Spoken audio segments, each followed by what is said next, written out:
Bonjour tout le monde.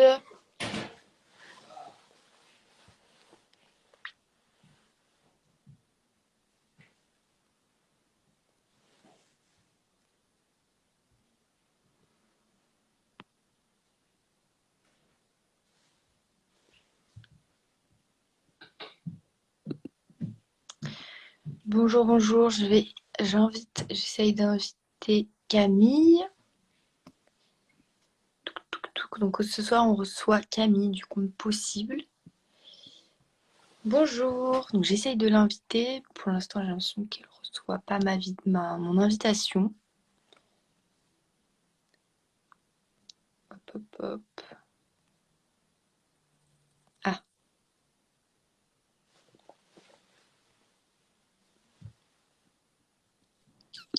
Ah, salut.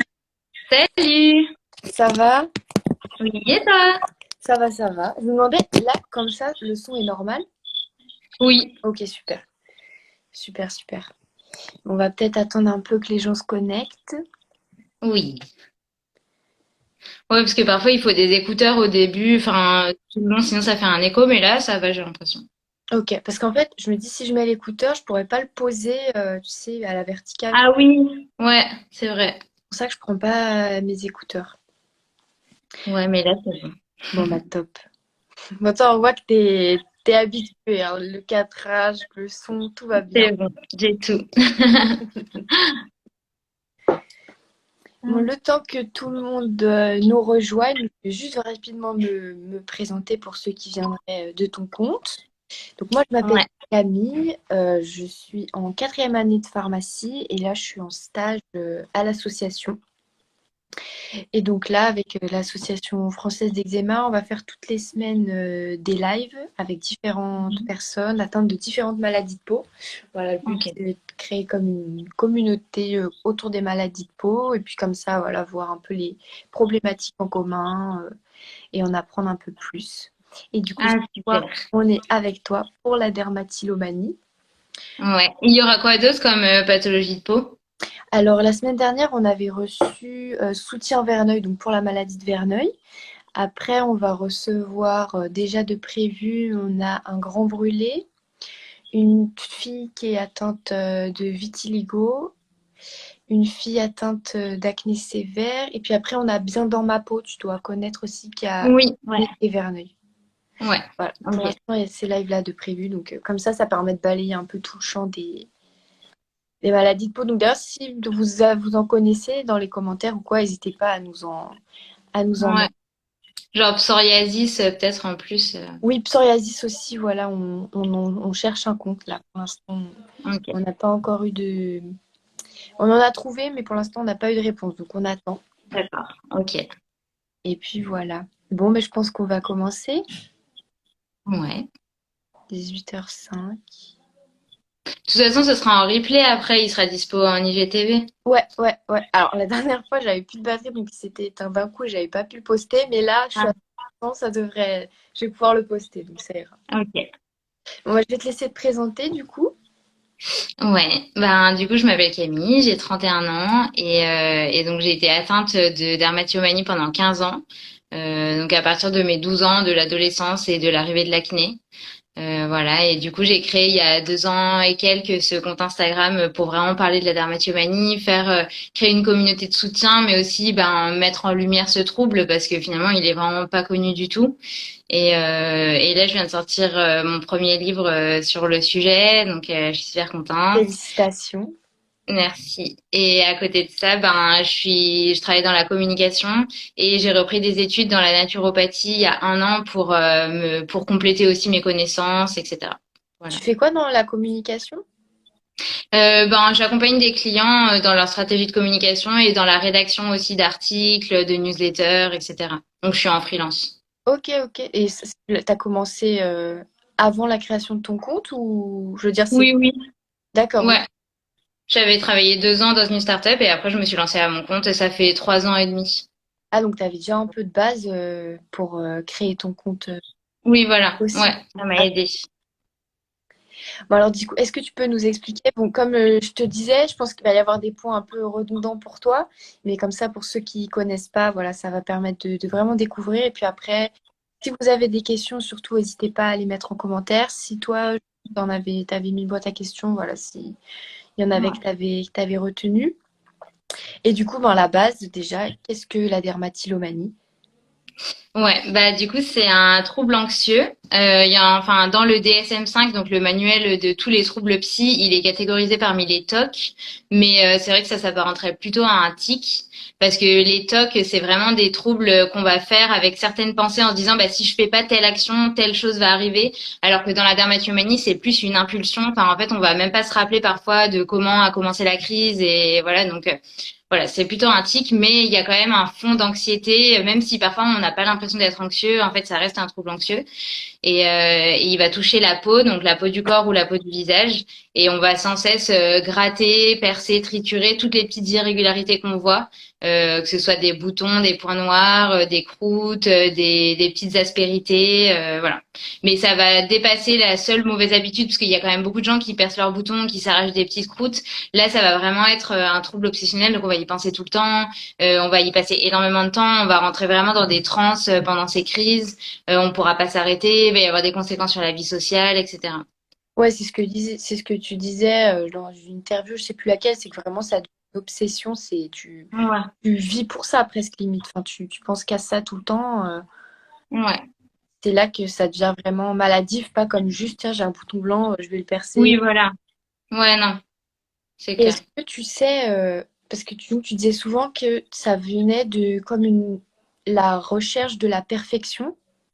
Ouais. Est-ce que avant, t'étais déjà dans un autre domaine, je sais pas, par exemple à l'école, est-ce que tu étais déjà quelqu'un de un peu compétitif, euh, un peu où c'était que vraiment avec ta peau que tu avais ce problème-là de recherche? Non, bah moi j'ai toujours été hyper perfectionniste, mais après c'est pas le cas de tous les dermatomènes. Enfin, il y a des dermatomènes qui sont pas comme ça et qui vont juste être hyper anxieux ou avoir connu un traumatisme ou autre et leur dermatomanie, elle va s'exprimer pour essayer de gérer ces émotions qu'elles n'arrivent pas à gérer.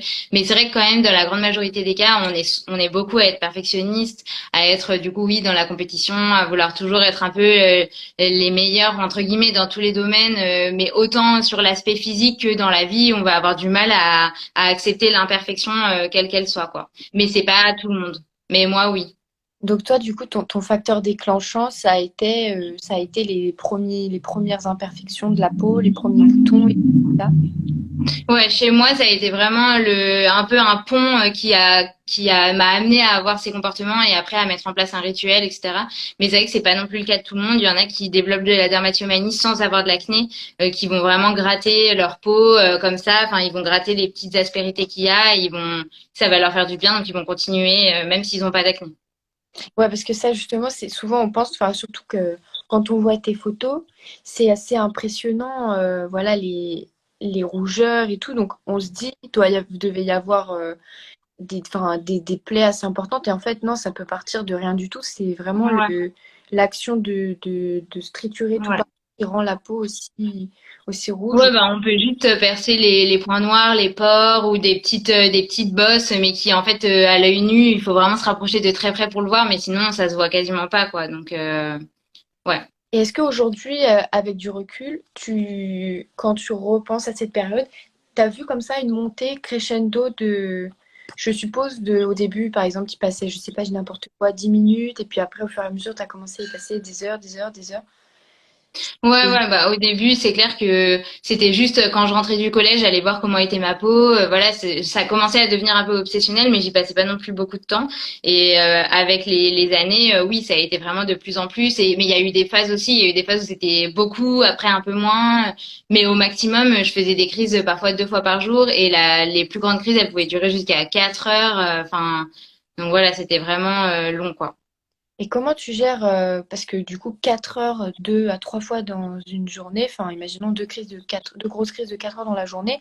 Enfin, je suppose que si tu vivais avec tes parents, par exemple, ils devaient se dire, mais qu'est-ce qu'elle fait pendant 4 heures dans la salle de bain? Enfin, personne s'est soucié de ses habitudes. Donc, Bah en fait souvent c'était quand même quand je vivais seule, mais quand je vivais chez mes parents en fait ils le voyaient pas. Enfin c'était le soir avant de me coucher. Moi j'allais dans la salle de bain mais ils étaient déjà couchés ou je faisais des crises dans ma chambre ou donc en fait ils le savaient pas. Mais c'est clair que oui ça prenait vachement de temps dans la vie et c'était pas 2 fois 4 heures dans la journée. Moi c'était souvent le soir les crises donc c'était plus voilà le soir. Mais du coup je me couchais tard, j'étais hyper fatiguée le lendemain donc oui ça impacte vachement sur la vie perso quoi. et au boulot ou quoi, t'étais pas, je sais pas, par exemple, en plus maintenant on fait tous en des snaps, des trucs comme ça. Toi, quand tu faisais Ouais. tes snaps, tu disais pas, oh là là, faut que j'aille aux toilettes vite.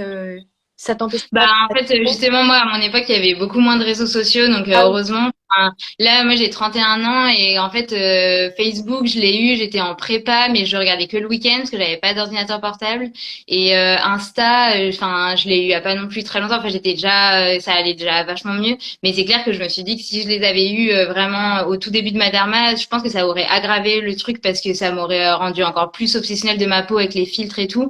ouais, Et c'est en plus, oui, j'aurais eu tout le temps peur de faire des photos, de pas être bien. Enfin, donc ouais, c'est clair, ça, je pense que ça m'a quand même préservée.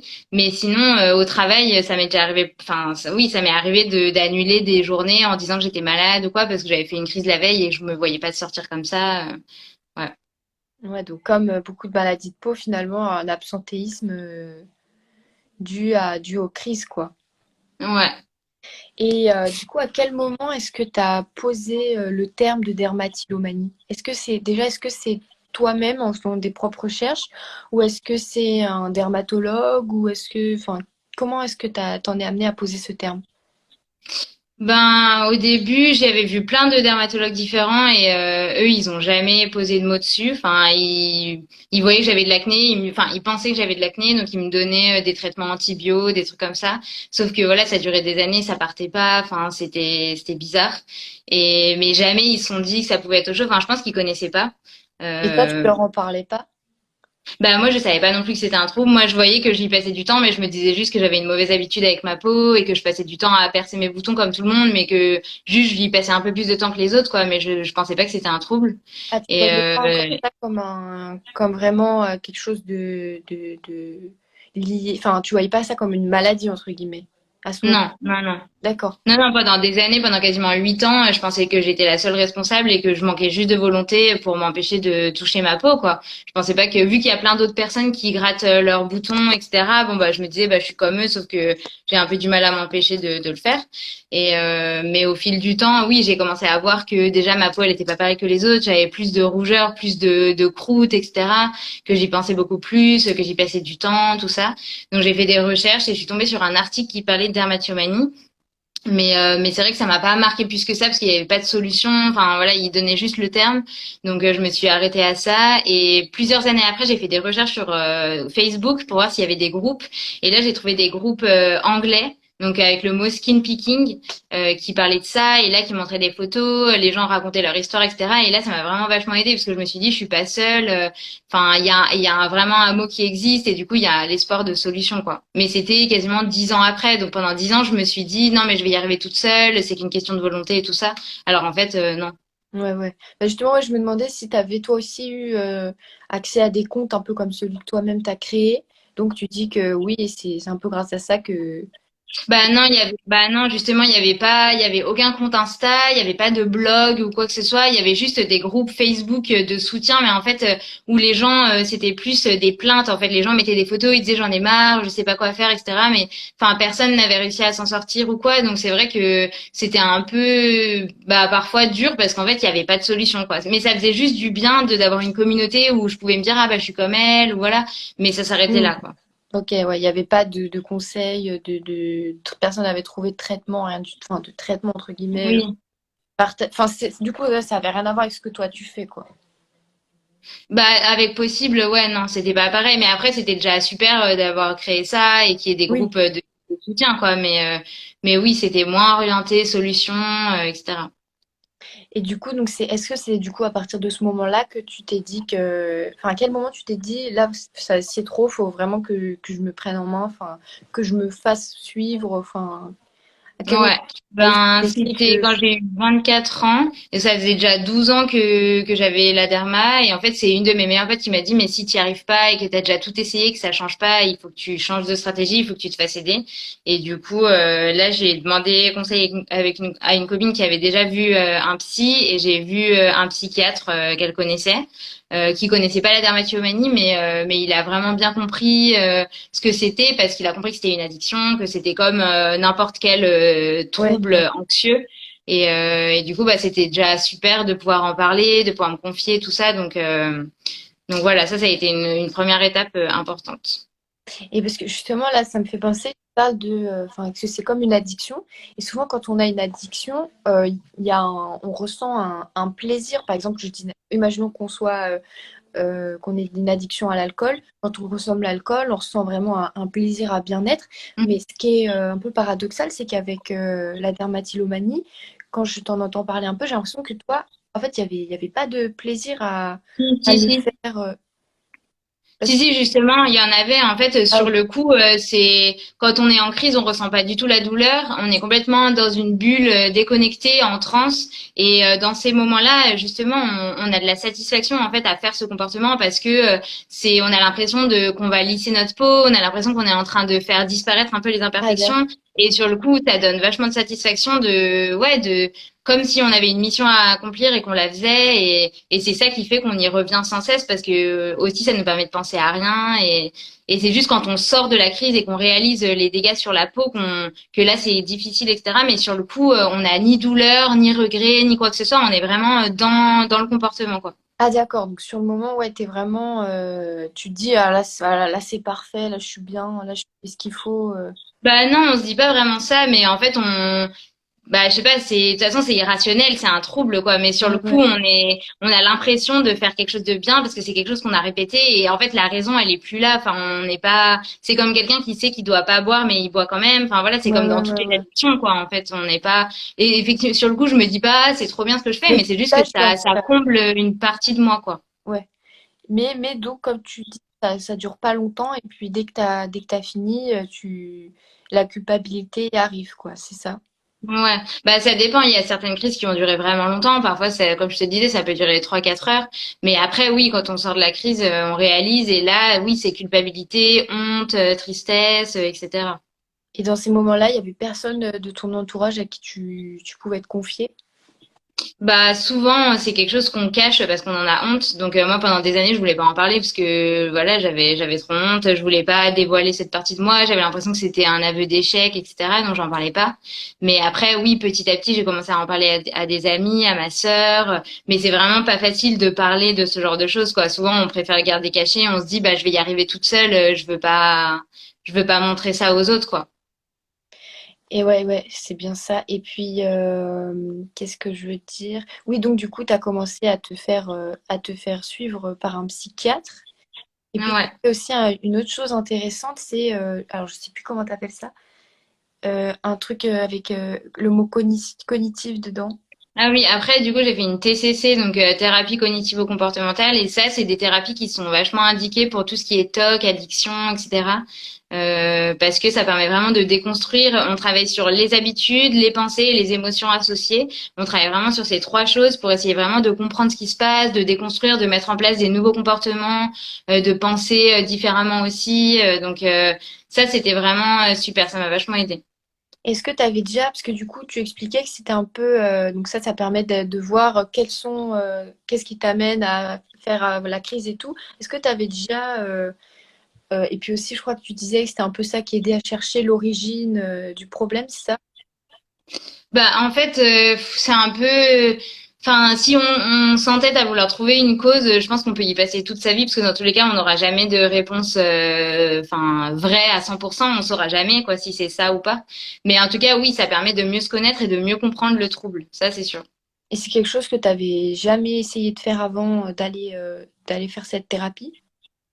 Bah, en fait, tout seul, on peut. Enfin, déjà, on n'a pas les compétences d'un psy pour essayer de se comprendre, etc. Et surtout, on n'a pas de recul par rapport à soi-même. Donc, Mm. parfois, on peut dire, ah bah, qu'est-ce qui va pas dans ma vie, tout ça, mais c'est jamais pareil que quand on Ouais. parle avec quelqu'un dont c'est le métier, qui va pile nous amener au bon Mm. endroit, qui va nous poser les bonnes questions, qui va nous faire les bons exercices et tout ça. Donc, c'est clair que c'est leur métier, donc c'est toujours mieux que tout seul, quoi. Et après, parce que du coup, c'est une maladie qui, comme tu dis, vu que c'est une obsession, c'est quotidien. Et pourtant, je voyais sur ton compte que tu parlais un peu de facteurs favorisants, la fatigue, le stress, l'alimentation, c'est ça? Ouais, bah, il y a toujours des situations à risque, comme je les appelle, parce que de toute façon, n'importe quel trouble, il vient remplir une mission chez nous. Enfin, si on a besoin de ce trouble, c'est parce qu'il sert à quelque chose dans notre vie. Et c'est vrai que dans mon cas, en tout cas, c'était vraiment un refuge pour toutes les émotions que j'arrivais pas à exprimer, pour tout le stress que j'arrivais pas à canaliser, pour les moments où j'étais pas bien. Bah, en fait, au lieu de, comme d'autres personnes vont appeler quelqu'un ou regarder un film ou quoi, bah moi, j'allais faire une crise, quoi.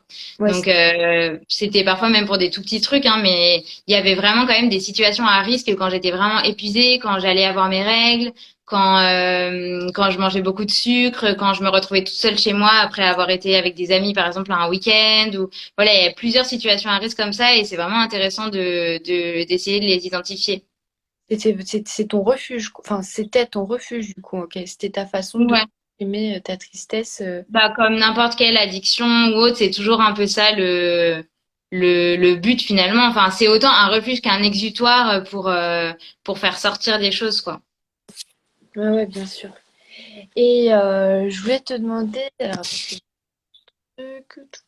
ah oui, parce que du coup, donc sur ton compte, il y a pas mal de photos de toi donc après les crises. Et je Ouais. me demandais en fait, vu que tu en parlais à personne et tout, pourquoi est-ce que tu faisais ces photos à l'époque?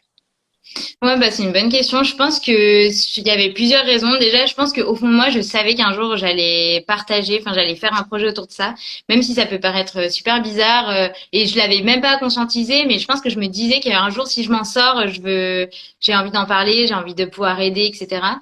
Et puis après, c'était aussi pour essayer de me dissuader. Enfin, je me disais, bah là, je vais prendre une photo et comme ça, je pourrais la regarder demain et me dire, mais tu vois, ce que ça t'a apporté, faut vraiment arrêter, etc. Sauf que bon, ça marchait pas vraiment. Mais c'était une tentative d'essayer de me dissuader de continuer. Et tu les regardais au final ou même pas en vrai? Bah, je l'ai regardé, mais en fait, ça me faisait rien parce que de toute façon, c'est un trouble. Donc en fait, c'est beaucoup plus fort que la Ouais, ouais, volonté. ouais. De toute façon, je savais très bien que j'étais pas là, mais enfin que j'étais pas bien, mais Ça, voilà, ça suffit pas quoi. ouais, ouais, c'est clair. Et puis, est-ce que du coup, là aujourd'hui, donc maintenant, donc, tu es plus, t'as plus ce trouble, cette addiction. Et donc, est-ce que je sais que tu n'utilises pas le mot guéri? Bah, en fait, je dis que je suis guérie, mais c'est juste que je dis qu'il faut toujours rester vigilante et qu'en fait, il faut bien se connaître et il faut que, je sais très bien que si je fais pas du tout attention à moi, que je suis complètement épuisée, stressée, enfin, voilà, que rien ne va et que je prends aucune action comme n'importe quelle personne autour de moi le fera naturellement pour me canaliser, m'apaiser, etc. Ben, c'est quand même une route qui est dans mon cerveau que j'ai empruntée pendant des années, des années, des années. Donc, je peux facilement Ouais, y revenir si vraiment je ne fais rien pour éviter que ça arrive. Donc, je pense que voilà, la guérison, c'est une connaissance de soi aussi. Donc, c'est savoir que, enfin, savoir qu'est-ce qui déclenche en fait la dermatillomanie et tout mettre en place pour que ça n'arrive plus, quoi. ouais, Et mais c'est vrai que là, je sais même plus quand c'était la dernière fois que j'ai fait une crise. Je pense que c'est quelque chose qui maintenant je cohabite mieux avec moi-même entre guillemets.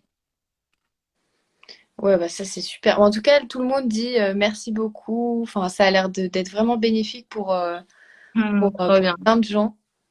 ça fait trop plaisir. Et qu'est-ce que je voulais te dire? Oui, du coup, donc aujourd'hui, donc maintenant que tu es... Ah oui, je voulais te demander, voilà, cette question, elle me fait penser à la Elodie qui dit, ça me fait penser à la trichotillomanie. Et du coup, Ouais. je me demandais, est-ce que, je sais plus si j'ai déjà demandé, tu avais d'autres addictions avant ou est-ce que tu en as d'autres maintenant ou est-ce que tu en avais d'autres en parallèle? Parce que souvent, on Enfin, en dit fait, je me que suis quand on... toujours ouais, depuis que je suis toute petite, je me suis toujours rongé les ongles et là la dermatillomanie ça a commencé vers mes 12 ans et vers mes 17 ans, j'ai commencé à faire de la boulimie. Et du coup, j'avais ces deux troubles-là. Et c'est vrai que souvent, les personnes, enfin, ça arrive que les personnes dermatillomane aient aussi des troubles du comportement alimentaire parce que c'est deux troubles de l'hypercontrôle et qui ont un rapport avec l'apparence. Donc, dans un, on va essayer de contrôler notre peau et dans l'autre, on va essayer de contrôler notre poids. Mais après, c'est vrai qu'il y a beaucoup de personnes là dans ma communauté qui ont plusieurs troubles. Donc soit qui ont aussi des tocs de rangement, des tocs de vérification, etc. Soit d'autres ouais, qui ont des troubles du comportement alimentaire ou qui ont des addictions à la cigarette ou à l'alcool ou autre. Et c'est pour ça, selon moi, que c'est hyper important de vraiment travailler sur le fond du problème et sur Mm. soi. Parce qu'en fait, sinon, moi, dès que la dermatillomanie a commencé à diminuer, mais j'avais pas vraiment travaillé sur moi, en fait, c'est les crises de boulimie qui ont vachement augmenté. Et du coup, c'est vraiment au moment où j'ai réussi à m'apaiser à l'intérieur et à travailler sur plein de choses que tout s'est apaisé, en fait. Et aujourd'hui, je me ronge même plus les ongles et, enfin, voilà, je pense qu'il y a un truc au fond de moi qui s'est débloqué et j'ai plus besoin de le faire, quoi. Mais par contre, c'est vrai que la dermatillomanie, ça fait partie d'une famille qui s'appelle les CRCC, donc c'est comportements répétitifs centrés sur le corps, et c'est la même famille que la trichotillomanie et que l'onychophagie. Donc c'est vraiment des troubles qui sont un peu pareils, c'est juste que pour certains ça va être sur les cheveux et d'autres ça va être sur la peau, mais c'est la même veine de troubles. Ouais, parce que souvent on dit que quand on a déjà eu une addiction, on est plus propice à en faire d'autres. Et puis même souvent, plusieurs addictions vont être liées à un même problème. Donc c'est pour ça que c'est vraiment important de traiter la cause si vous vous reconnaissez un peu dans tout ça. Voilà, il y a plein de différences sur Internet, il y a plein de sources pour savoir si vous êtes addict à tel ou tel comportement. C'est vraiment important de se diagnostiquer et puis de se faire aider par la suite, quoi. Et donc toi, donc comme tu dis, c'est quand tu as commencé à voir un psychiatre et tout, ça a corrigé d'un coup tous tes troubles un peu. Ah non, non, pas du tout. Enfin là, c'est vers mes 24 ans que j'ai commencé à avoir un psychiatre, mais en fait, ça a pris des années. Enfin, ça a pris peut-être 4 ans. Et de toute façon, je pense que c'est un travail sur soi qu'on fait aussi toute sa vie pour être bien avec soi-même. Mais non, enfin, la première fois que j'ai vu un psychiatre, je l'ai vu 4, 5 mois, ça m'a aidé. Mais après, j'ai fait de l'hypnose, j'ai changé des choses aussi dans ma vie, dans mon travail, dans mes relations. J'ai refait une TCC, donc une psychothérapie cognitivo-comportementale. Après, j'ai fait de l'EFT, j'ai vu un psycho-énergéticien et après j'ai fait une dernière thérapie d'inspiration-analyse qui m'a vraiment permis de travailler sur moi, sur pourquoi j'étais aussi perfectionniste, pourquoi j'avais peur de l'échec, etc. Et ça a été, enfin voilà, tout un cheminement quoi. Et je pense que, enfin voilà, ça prend du temps, ça peut pas partir comme ça, surtout quand ça fait des années que qu'on a eu un trouble comme ça. Et je pense qu'il faut être patient, mais en fait, il faut pas que ce soit décourageant non plus. Il faut se dire qu'en fait, à chaque étape, on apprend des choses. Chaque jour, ça va un peu mieux quand on fait des efforts pour ça. Et du coup, c'est que des bonnes surprises au fil du chemin. Et voilà, c'est pas. Mais c'est important d'agir. Et de toute façon, c'est mieux d'agir maintenant que d'attendre parce que de toute façon, enfin voilà, c'est tant qu'on agit, il y a des choses qui se passent quoi. Ouais, ouais, ouais, c'est sûr. Chaque petit pas, c'est toujours un pas de plus vers la guérison Ouais. finalement. Euh, Bah c'est ça. Vous voyez là, enfin, faut pas se dire ah ça fait 2 mois, j'ai l'impression que ça marche pas et tout. Faut vraiment persévérer pour atteindre la guérison. Et du coup, Ouais. aujourd'hui, tu gardes visible, du coup, enfin, je veux dire, t'as sur ton visage, du coup, des traces de ton passé de dermatillomane. Est-ce que c'est un complexe pour toi ou est-ce que tu l'acceptes, enfin, tu dis, voilà, c'est mon histoire, c'est moi. Enfin, comment tu supportes ces cicatrices? Parce que Ouais. ça peut Bah, être parfois source de manque de confiance. Est-ce que c'est le cas chez toi ou est-ce que, comment tu les vis? Ouais, je pense que j'aurai toujours un rapport à ma peau qui sera un peu troublé. Enfin, je pense que je serai jamais 100% apaisée avec ma peau. Elle me dira, elle est trop bien, etc. Je serai toujours un peu critique par rapport à ma peau. Par exemple, j'ai des taches sur le front qui sont liées enfin, au soleil et du coup, je dois faire hyper attention. Je dois tout le temps mettre de la crème, mettre un produit teinté. L'été, je dois mettre un chapeau, etc. Et c'est vrai que c'est un peu pénible. Enfin, parfois, ça me saoule. Je me dis, j'aimerais bien ne pas avoir ça. Et parfois, quand je regarde dans la glace, ouais, je me dis c'est hyper dommage d'avoir ça parce que j'aurais bien aimé au moins en être guérie et ne plus avoir aucune cicatrice, aucune séquelle. Mais après, je me dis aussi que ça aurait pu être pire. Je me dis que en fait, c'est rien, c'est juste une peau et que c'est pas ce qui compte le plus, quoi. Donc, je pense que c'est un travail d'acceptation de tous les jours. Mais aujourd'hui, je suis fière de ne plus être obligée de me maquiller tout le temps comme si je voulais me cacher. Enfin, j'aime bien me maquiller. Je trouve que c'est un moment avec soi-même qui est super agréable. C'est Mais redevenu un plaisir, quoi. ouais, voilà, c'est ça, c'est redevenu un plaisir. Et après, il y a certaines personnes, souvent quand je connais pas les personnes, ça me rassure en fait de maquiller parce que je pense que c'est vrai que j'ai toujours peur que certaines personnes puissent juger ou quoi. Enfin, je sais pas, il y a certains moments où je me sens mieux maquillée, du coup je le fais, je m'empêche pas de le faire. Mais il y a plein de moments aussi où je me maquille pas et où en fait ça me dérange pas qu'on me voit comme ça parce que je me rends compte que les gens ils sont pas dans le jugement en fait. Et même s'ils se disent un truc, ben ils se disent un truc et c'est tout. Enfin c'est pas grave quoi. Ouais, et puis après, maintenant, vu que plus ça va, plus tu vas gagner en notoriété. Donc finalement, maintenant, tout le monde saura que voilà, t'es. Oui voilà. Mais même pour les autres personnes qui ont des cicatrices, enfin voilà, il y a des. En fait, je trouve que parfois on se persuade que c'est hyper moche alors que bah parfois ça l'est pas du tout, alors que les Ouais. gens le voient pas du tout comme ça. Et puis après, c'est aussi notre ce qui nous rend unique quoi. Donc moi j'essaie de Mm. trouver des petits trucs un peu positifs. Enfin, par exemple sur mes taches sur le front, bah j'essaie de me dire que c'est ça fait un peu panthère. Enfin voilà, j'essaie de trouver des trucs qui permettent de mieux l'accepter. Et mais après, c'est vrai que nous, on a un regard qui est pas comme celui de tout le monde. On a vraiment l'impression que c'est la catastrophe, alors qu'en fait, les gens, ils nous voient comme un tout et ils se formalisent pas de tous les petits détails, etc., quoi. Ouais, il y a toujours des séquelles, quoi, finalement, même si c'est plus forcément sur les petits boutons, les petits trucs, du coup, il y a quand même toujours un regard critique sur les séquelles, quoi. Ouais, des autres, tu veux dire?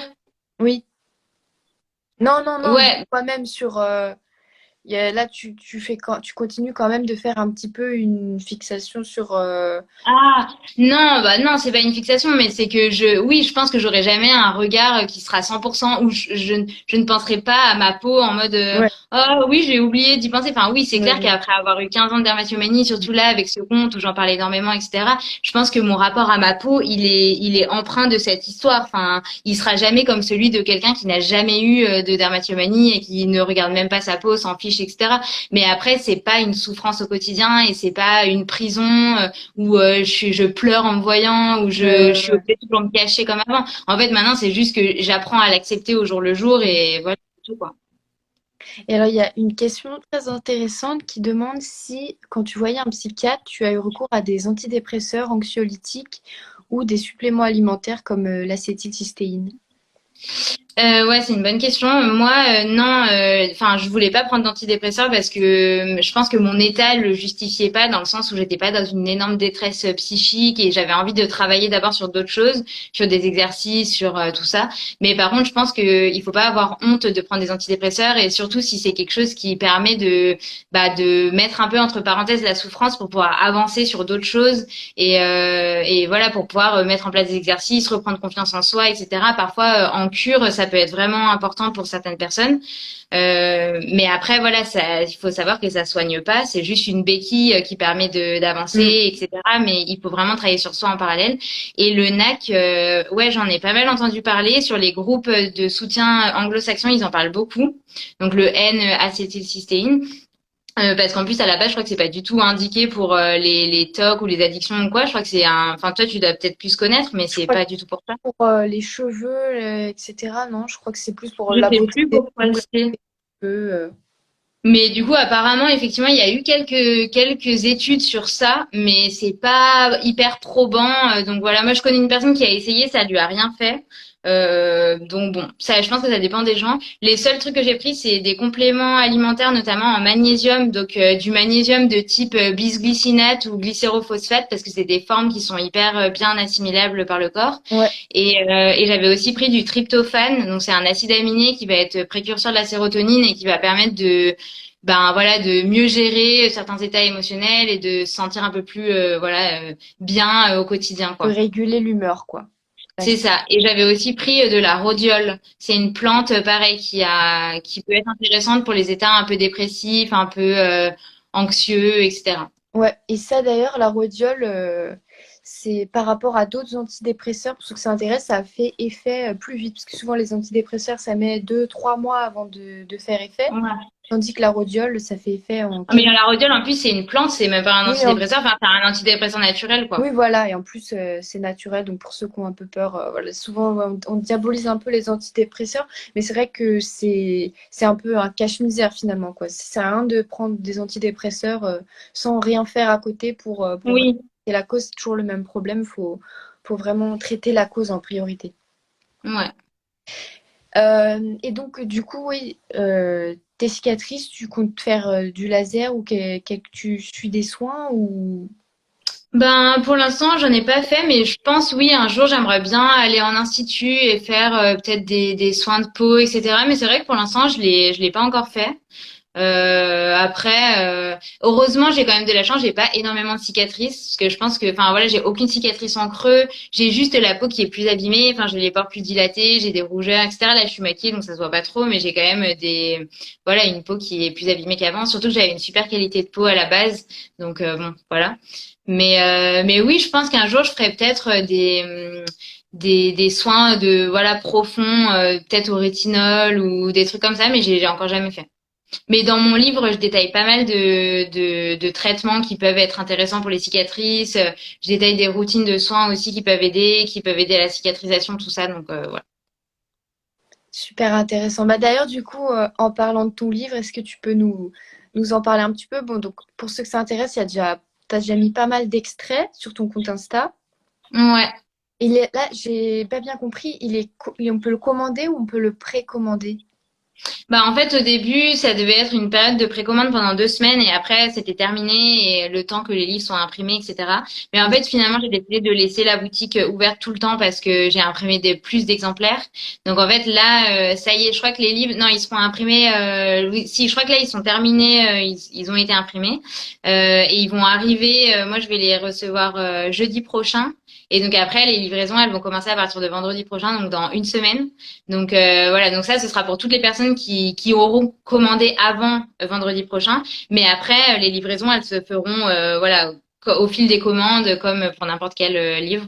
Donc voilà, il est toujours dispo sur mon site. Voilà. Et tu l'as déjà eu entre les mains, toi, ou pas encore? Bah non, du coup, pas encore. Je vais le découvrir jeudi. Donc là, j'ai trop hâte. Dans une semaine, je vais pouvoir le tenir. J'ai trop hâte, surtout que c'est quand même un assez gros format. Enfin, il est pas à poche, c'est quand même un format assez grand. Et j'ai pris une couverture toute douce dans un papier un peu spécial. Donc ça va faire vraiment un effet peau. Il va être trop bien, je pense. Et il y a plein de petites illustrations dedans. Il y a plein d'encarts aussi d'informations sur la peau, le soin, les cicatrices, les hormones, l'alimentation, la relaxation. Enfin voilà, il est vraiment hyper complet. C'est comme un partenaire de guérison un peu pour nous accompagner sur son chemin. Ah, c'est trop chouette. Et tu l'as fait toute seule ou tu t'es fait aider? T'avais un co-auteur, au moins un illustrateur, je suppose? Ouais, bah, je l'ai fait toute seule. J'ai décidé de pas passer par une maison d'édition parce que c'est vrai que financièrement, c'est vraiment pas intéressant du tout. Enfin, pour ceux qui connaissent pas du tout le marché, les contrats d'édition, c'est à 5%. Donc, en fait, ça veut dire que sur chaque livre, on perçoit que 5% du prix. Et c'est vrai que les livres, c'est tellement long à faire, c'est tellement d'efforts, etc., que même si je fais pas du tout ça pour gagner de l'argent, en fait, malgré tout, pour le temps passé, Bah j'avais oui. juste au moins envie que ça récompense le temps passé. Donc je me suis dit finalement je vais m'auto-éditer et puis je vais faire tout comme si c'était une maison d'édition sauf que c'est moi qui fais tout. Donc je me suis fait vachement aider de gens qui travaillaient en maison d'édition pour qui m'ont donné des conseils, j'ai lu beaucoup de choses là-dessus pour essayer d'avancer et oui, j'ai trouvé une illustratrice qui fait partie de la communauté possible donc qui est atteinte de derma. Donc ça c'était vraiment super parce qu'elle a fait 29 illustrations qui sont super belles qui montrent un peu le quotidien d'une personne atteinte de dermatillomanie et c'est ça donne vraiment un petit plus au livre. Et après, j'ai trouvé une personne qui m'a fait toute la maquette du livre. Donc, voilà, les encarts, le sommaire, enfin, voilà, tout le rendu, le document final. Et c'était vraiment une grosse aventure de créer ce livre. Enfin, il y a eu plein d'histoires, c'est beaucoup de travail. Mais, enfin, voilà, maintenant, j'ai trop hâte qu'il sorte et que les gens puissent l'avoir entre les mains. Bah, félicitations en tout cas, c'est trop chouette. Donc ça, tu faisais en plus en parallèle de ton travail ou... Ouais, bah du coup en parallèle de mes études en naturopathie et de mes missions en freelance. Donc ouais, là l'année 2021 ça a été vraiment très intense. Ah ouais. Et plus ton compte Insta alimenté en plus, ça, quoi. Ouais. Donc j'ai pas fait beaucoup de missions freelance, ça a été un peu compliqué, mais bon, c'est comme ça. De toute façon, quand on est indépendant, il y a toujours des phases qui sont un peu plus, on Ouais. travaille plus, d'autres on travaille moins, mais voilà. Et là, la naturopathie, c'est quelque chose qui t'intéresse depuis que tu essayes de, on va dire, soigner ta peau de façon naturelle ou c'est quelque chose qui t'a toujours intéressé? C'est quoi ton projet par la suite avec la naturopathie? Bah en fait justement j'ai découvert il y a 6 ans en cherchant justement plein d'informations sur la santé mentale, sur le bien-être, l'alimentation, etc. Et ça a été vraiment une révélation parce que je me suis rendu compte que finalement dans le corps tout était lié et que bah voilà ce qu'on mange, le stress, la manière dont on prend une douche si c'est de l'eau chaude ou de l'eau froide. Enfin voilà il y a plein de petites choses qui peuvent impacter notre santé, impacter aussi notre mental. Et en fait, ça nous fait prendre conscience qu'on est vraiment un tout et qu'en fait, par exemple, un problème quelque part, souvent, il trouve son origine ailleurs, dans un truc qui est parfois pas du tout lié, mais en fait, tout fonctionne ensemble, quoi. Même le sommeil, ça régule énormément de choses, enfin voilà. Et donc, ça m'a énormément intéressée. Je me suis renseignée à fond sur ça. Ça m'a énormément aidée parce que j'ai changé plein de trucs dans mon quotidien, que ce soit l'alimentation, le sommeil, le sport que je faisais, la manière dont je me relaxais, etc. Et donc du coup, ben ces derniers temps, je me suis dit il faut que je me forme à mon tour pour pouvoir aider d'autres personnes. Et je pense qu'effectivement après, je ferai des accompagnements peut-être plutôt en visio parce que avoir un cabinet, ça veut dire être que dans un endroit. Enfin, c'est un peu galère. Et vraiment des accompagnements qui seraient centrés sur la peau et les D'accord. hormones. Donc vraiment aider les personnes à mieux comprendre d'où vient leur problème de peau, comment soigner sa peau, comment accélérer sa cicatrisation et comment aussi apprendre à se relaxer et être et utiliser tout ce qu'on peut utiliser autour de nous pour être mieux dans sa tête et dans son corps, quoi. Ah, super intéressant. Donc, du coup, je suppose qu'on peut déjà retrouver des connaissances que tu as commencé à acquérir dans ton livre, du coup, c'est ça? Ouais, ça m'a énormément aidé. Je pense que le timing, il était parfait parce que la formation m'a beaucoup nourri et j'ai mis beaucoup d'informations sur le corps humain, sur la santé, sur l'alimentation. J'ai vraiment déconstruit aussi pas mal de mythes, de choses qu'on entend un peu à droite à gauche. Tout ce qui est dit dans le livre est sourcé avec des études, etc. Donc, enfin voilà, il y a beaucoup d'informations pour se reprendre en main et il y a 6 personnes qui ont relu le livre dont certaines qui n'étaient pas atteintes de derma. Et en fait, elles m'ont dit qu'elles avaient appris plein de choses, qu'elles avaient noté, qu'elles avaient envie de mettre en place plein de nouveautés. Donc, je pense que, enfin, j'ai vraiment hâte de découvrir ce que vont en dire les lecteurs parce que je pense que, enfin, ils vont apprendre plein de choses qu'ils savaient pas du tout, en fait, sur la santé et sur eux. Enfin, voilà, j'ai trop hâte de ça. Mais même, enfin, ce que tu dis, comment bien savoir se relaxer et tout, ça, c'est des problématiques communes à tout le monde, quoi. On n'est pas obligé d'avoir la derma pour. Ah oui, ouais, c'est clair. Mais même là, pour toutes les autres choses, pour l'alimentation, pour les hormones, etc., en fait, c'est des choses qui concernent tout le monde. Et moi, je pense que tout le monde devrait savoir ça. C'est vrai qu'à la base, on dit que les naturopathes, c'est des éducateurs de santé. C'est vraiment c'est pas des, on n'est pas des médecins, on est censé faire de la prévention et faire de l'éducation pour aider les gens à mieux comprendre leur santé, leur corps, etc. Et aussi comment s'alimenter en fonction de son profil, quel exercice physique nous correspond le mieux à nous, etc. Et du coup, bah, je me suis dit, quitte à faire un livre, autant essayer de distiller le maximum d'informations, même pour les proches de personnes atteintes qui vont lire ça. Ben, je pense qu'elles vont apprendre plein de choses pour elles-mêmes et enfin, c'est vraiment le but aussi. Ouais, bah, c'est surtout, ouais, c'est bien que tu parles des proches, que comme tu disais que toi, voilà, t'avais un peu honte, donc peur vu qu'on a honte, on n'explique pas à nos proches, donc c'est bien que eux, ils aient une source extérieure pour Ouais. comprendre ce qui se passe, à défaut de pouvoir communiquer. Bah c'est ça. Bah du coup dans le livre à la fin il y a toute une partie pour les proches où j'ai vraiment fait un récap sur qu'est-ce qu'il faut comprendre sur la dermatomanie et après j'ai fait un tableau avec 2 colonnes ce qu'il faut dire et ce qu'il ne faut pas dire avec la correspondance en fait pour chaque phrase parce qu'il y a en fait les proches ils se rendent pas compte parfois qu'ils sont maladroits, ils disent des choses qui nous font du mal, etc. Donc voilà, j'ai vraiment essayé de faire un petit guide assez complet qui pourra aider autant les parents que les copains, les sœurs, les frères, etc. Ouais, bah, c'est comme dans les EMA, quand les gens se grattent et puis on leur dit arrête de te gratter. Mais si c'était si Ouais. simple. euh, Ouais, non, mais ça, c'est clair. Ça, c'est la pire phrase, je pense. Arrête de te gratter. Enfin, ouais. Donc, bon. Ouais, non seulement c'est inutile, puis en plus ça culpabilise. Comme Culpabilise. déjà soi-même, on culpabilisait pas assez, quoi. Ouais, c'est clair. Ouais, non, c'est le pire. Bon. Est-ce que du coup, tu avais reçu des questions?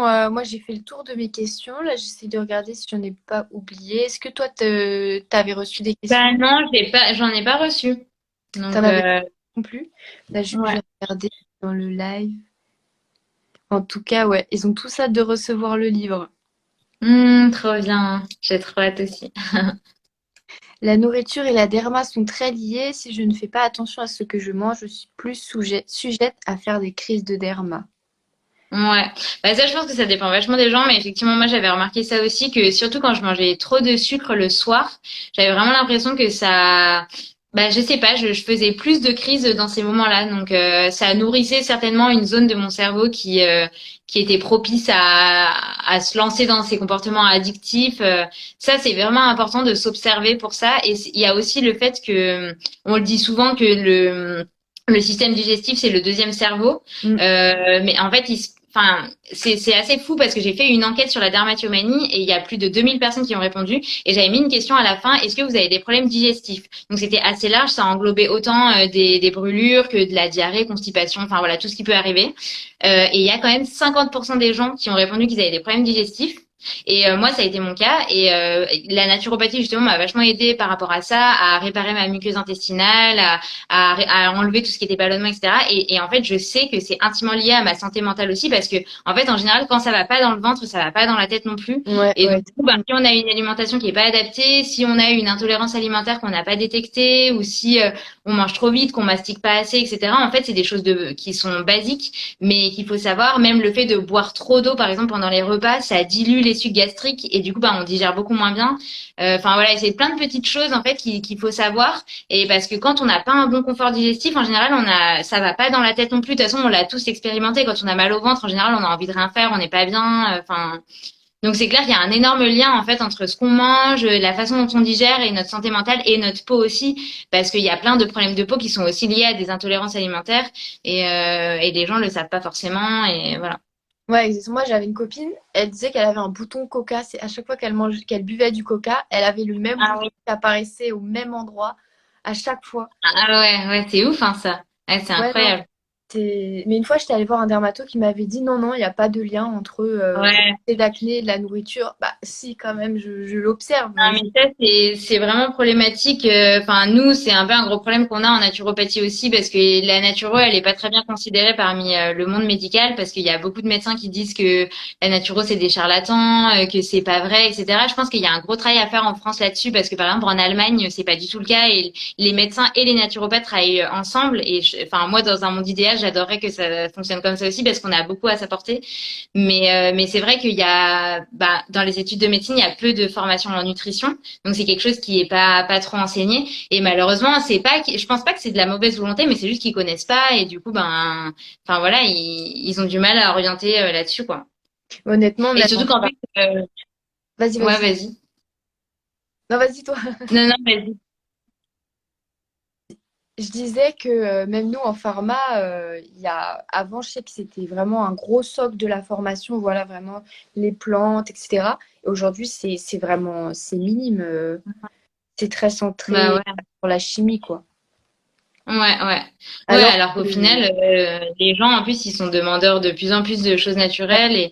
Et c'est vrai que en plus, enfin, moi, dans mon cas, vu que j'avais des troubles alimentaires, c'était hyper compliqué parce que bah, quand je faisais des crises alimentaires, enfin, voilà, j'allais pas bien dans mon ventre. Donc, en fait, ça a alimenté le cercle vicieux où j'allais pas bien non plus dans ma tête et où, en plus, j'avais de l'acné parce que je mangeais des grosses quantités de choses qui étaient pas bonnes pour moi. Donc, en fait, c'était un cercle vicieux constant. Et je sais qu'il y a beaucoup de personnes qui ont des troubles alimentaires aussi et qui se retrouvent là-dedans. Et ça, j'en ai aussi parlé dans le livre, donc j'espère que ça pourra aider d'autres personnes sur ces aspects-là.